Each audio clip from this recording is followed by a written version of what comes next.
Olina jendi Vineunyisa Oli Katonda Oli Katonda Oli Katonda Oli Katonda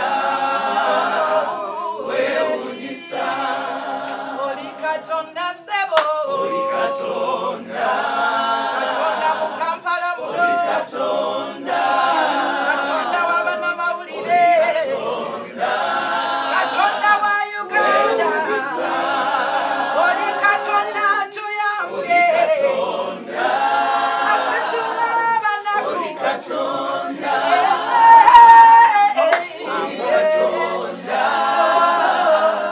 weunyisa Oli Katonda wamani Katonda Katonda ngabiri mu munana Katonda agenda okole ebyamagero weunyisa Oli Katonda tulese wano Katonda wa gospel Oli Katonda Oli Katonda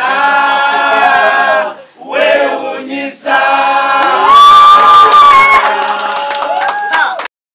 worship concert Serena Hotel ngameka Abidi mu munana April. Let's talk about this concert. Lwaki wasazoji tumo Oli Katonda worship concert and lwaki it's a worship concert? Abadde Katonda obulamu bwange bwonna nze ndaba Katonda okuva nga ndi muto. Abadde Katonda ate Oli Katonda lwe luyimba Mukama lwe yampa ne lugenda ku mitima gy'abantu bangi. Kwegamba njagadde eggwanga lijje tuyimuse Katonda. Buli muntu agamba nti nina Katonda kyeyali ankolodde. Buli muntu agamba nti abadde Katonda nze okkula. Mbadde namwandu n'enkuza abaana. Mbadde munaku. Njagala tuyimuse buyimusa linnya lya Katonda kwolwo lunaku lwa kusinza. Of course tujja kuzina tujja kukola ki naye njagala abantu bajje ng'emitima gyetegefu kuyimusa Katonda. Bw'oyogera ku Oli Katonda, it's a big song and there is always that feeling omuyimbi ng'agenda okukola oluyimba. Tuyiseemuko chap feeling yali etya ng'ogenda okukola oluyimba. Waliwo nti it's going to be a big hit oba it was like ku mutima gwange eri yali mukusaba ne lutonya ku mutima gwange nenkawulira nenkayimba nga nekayimba mpulira nga waliwo ekimbaako munda mu mutima gwange. Era bwe nagenda nenfuna mukono gwange netukagaziya nadduka misinde nze nalinga saagala byakugenda kuyimba nga bansindika bankaka naye kwolwo nze yakubira wa studio nagenda nze kati wali yamperekera nga mpulira I want to bring out this thing that I feel within my spirit.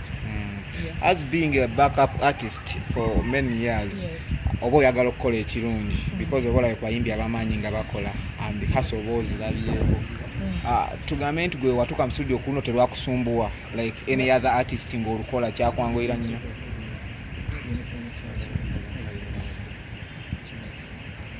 Ebbanga linamala nga nyimba ne Pastor Bugembe lyampa experience emala. So Satawana, I should say. Satawana. Actually, by recording omulundi ogwo omusajja akasaya teeka mu track nangamba yimba nayimba kuva ku makya paka kumaliriza nakuba ne mu ngalo. Because it was lwali lutuula ddala wansi ku mutima gwange nga seetaaga kuŋŋamba nti kino oba kiri. Twogere ku bulamu bwo after doing that song.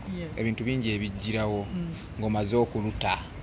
Biki by'oyinza okugamba nti ebyo byakulagirawo nti maybe it was your turning point okuva from backup artist to ojofuke artist kati ensi gwe yayanira okulaba? Abantu ab'enjawulo okunkubiranga amasimu nga baluulidde n'egyesaalutwala nti bantu tutteko eno ogenda okuwulira abantu bakukubidde okuva e London nti oluyimba lutwalulidde mu kyaki nga balusinza. Ogenda okuwulira abazungu balugize balukoze ka challenge. Ogenda okuwulira abakyalina baluzeemu. Nimanya nti luno oluyimba terwali lwange luliko omukono gwa Katonda kuba nze jazz sirina maanyi ga promoting at that level n'abataddemu ssente lusi tebatuukayo. Kye kyampa okumanya nti ono Katonda yennyini. Olina oluyimba olw'amaanyi mu gospel. Naye abantu babeerawo ne beebuuza olowooza ki ekiba kikyalemesezza okuba ng'osala line otuuke wali bababiri we baali batuuse bajjuli muteesaasira ki ekiba kikyalemesezza ekyo nti oba mmwe oba obudde obusinga obuweereza obudediketinga nnyo mu kubuulira enjiri than focusing on the music. Ndowooza nzijja ntandise olwo nsimbudde kati saawa zino buli omu agenda kuntegera after this concert nsimbudde yes buli omu abaako ne waatandikira tosooka kuzaalibwa nodduka sooka kwavula nojja so I believe that I'm taking the right steps in the right direction. Bw'otwogera ku gospel music abaana bangi balina talent and gye bali wansi eyo ki ekibalemesa okuyitawo because osanga abaana nga bakola video ez'amaanyi audio w'amaanyi but their music n'omulanga oluusi akomaawo nga naye nga ennyimba z'amaanyi kiva ku kizibu kye kyalimesezaawo gospel artist okubeera nga is too competitive as we see that secular music even someone asobola okukeera enkyana gy'olunaku lumu n'akuba oluyimba lwekyayiwenja ensi yonna neeruma nnya ne lufuuka lw'amaanyi nnyo n'asolooza ne ssente. Nze nzikiriza nti bintu byaffe Katonda ffe yabiwa omukisa kati if your intention bw'ojja nti njagala nnyo bamanye nga ye intention yo polisi Katonda ayinza obutakiwa mukisa naye bw'ojja nga ogamba nti Mukama njagala kuyimbira njagala kugulumiza abantu bakumanye Katonda atera nnyo okutunda ebintu ebiri ku mutima gwe so nsaba abantu bonna bayimba omutima gwa Katonda ebirala bijja kubeeyongerako bwe batyo mpozi n'ekirala mpozi oluusi bbula sente ezikola ebintu ebirungi videos ennungi za bbeeyi okupromotinga ennyimba ennaku zino kwa bbeeyi kati oyinza osanga nga omuntu talina sente especially waffe eno oluusi sente tukulembeza nnyo okuweereza okusinga bwe tufuna sente so oluusi challenge ejiraawo omuntu nga yefandinga yekka okulabika nti yepromotinga so mpola mpola bwatyo ndowooza nakyo nebanga weakness kubanga we compete in the same industry n'abensi tugenda mu studios ezimu tukozesa aba video bebamu you know everything is the same prices bali bakola sente nyingi ffe tukola ntono so olaba nga omuntu astrugglinga to make ends meet. Timu eki abalemeseza okukola sente nyingi ekyo kyatulemeseza I think the nature of the ekintu kyetutunda abantu bangi nnyo tebaagala nnyo njiri omuntu ayagala bamugambe ekiri akyakale agenda anywe tekimukugira naye enjiri eriko okukugira so kati abantu tebagigula nnyo naye nga tekisoose leero ne Yesu Kristo bamuboola okitegeera so enjiri gye tubuulira it's the nature of what kyetutunda enjiri gye tubuulira abantu tebagipasivinga abamu mu mitima gyabwe okuwulira nti oli awulira nga yandigenze n'akola kiri kyanguwa bwagenda eri neyenywera omwenge bwagenda eri n'akola ati naye kati eno bamugamba nti ate ekibi lwaki okola ekibi nti ate muddaffe tereera lwaki okola booti abantu naturally twagala nnyo tukugira omubiri gwagala nnyo okusigala nga guli feelinga gukola byabo so kati ffe enjiri gye tubuulira oluusi ezibuwala mu matu g'abantu abamu naye ate tekirina kyakukola kubanga eyo Katonda gyatuleetedde okubuulira tujja kugibuulira oba sente wezigeba teziriwo n'abasapootinga bali eri bangi ab'ebyobuseegu ab'omwenge biki balabanga ekyaffe tekitunda so kati ne tubanga tuli disadvantage like that naye mpola mpola Katonda tuyambe. Tugambe nti ekyokuba nti temufuna bulungi ssente mu music industry yammwe ate nga mwetaaga okuteekamu nnyo and the life you're living is almost very expensive.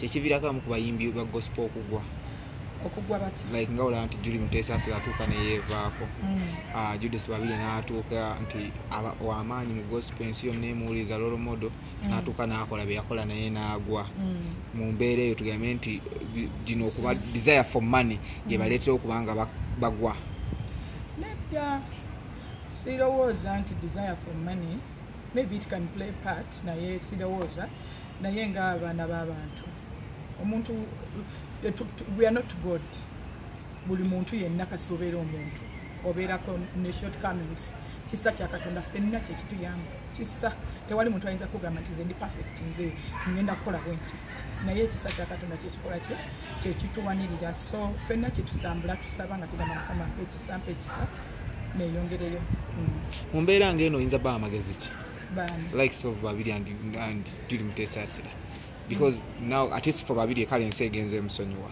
but for Muteesa asira amayinja gakyali mangi akyakubwa akyakomererwa nze njukira nti bajjukire gye batandikira Katonda yatandika omulimu edda nga tebalina kye bali akyasobola okubumba kubanga ffe tuli bibumbe bayibuli bwegamba akubumbamu ekintu ye kyayakirira ddala ofuuke. Enkokola mu industry ozisanze otya?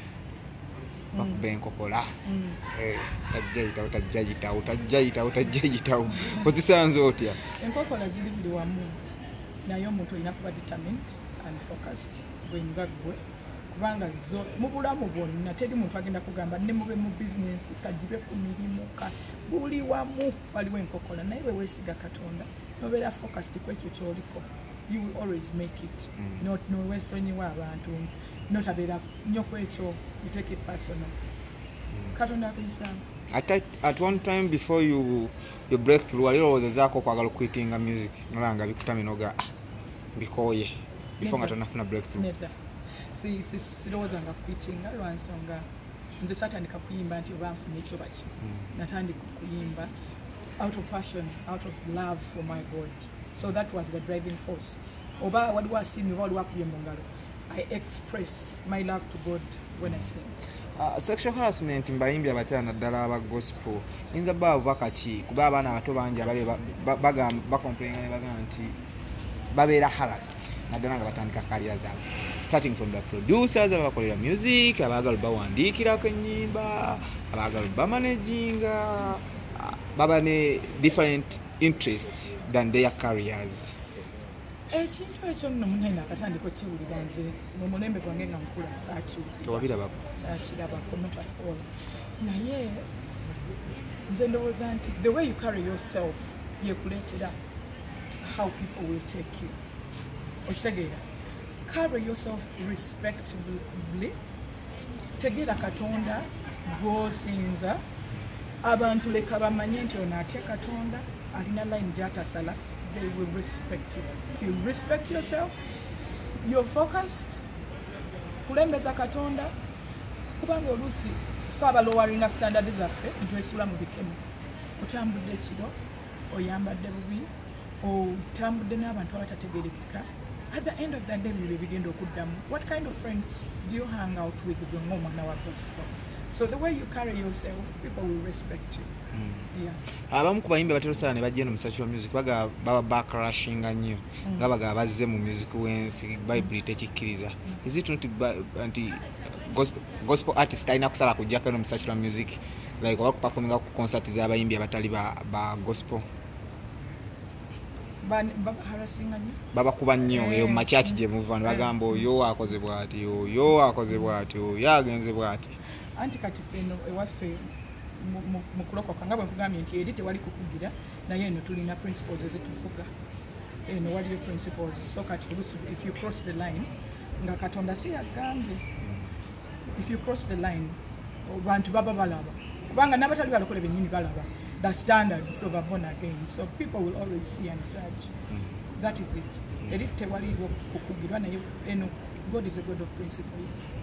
Atukola abantu tubategeeze ne ku show na what they can access tickets. Bannange baganda bange abalokole n'abatali balokole mikwano gyange mwenna abantu abaagala Katonda lunaku luno lwa Mukama si lwange mujje musasule emitwalo 10 tubeere n'akadde akanyuma okubeera kwa Mukama. It's going to be a wonderful day.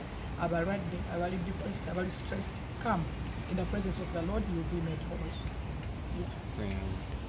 Gwe wenna nga wandyetaaze okwata omukolo gwo nga okwanjula embaga amazaalibwa baby shower kuhinjira n'ebirala bingi nkwanjulira Glosh TV bakafulu b'okuba ebifaananyi n'okwata video era nga wandyetaaze okulanga wamu ne Glosh TV kuba ku namba y'essimu eno noti 75 noti 31 283 tweyunire oleme kwejjusa.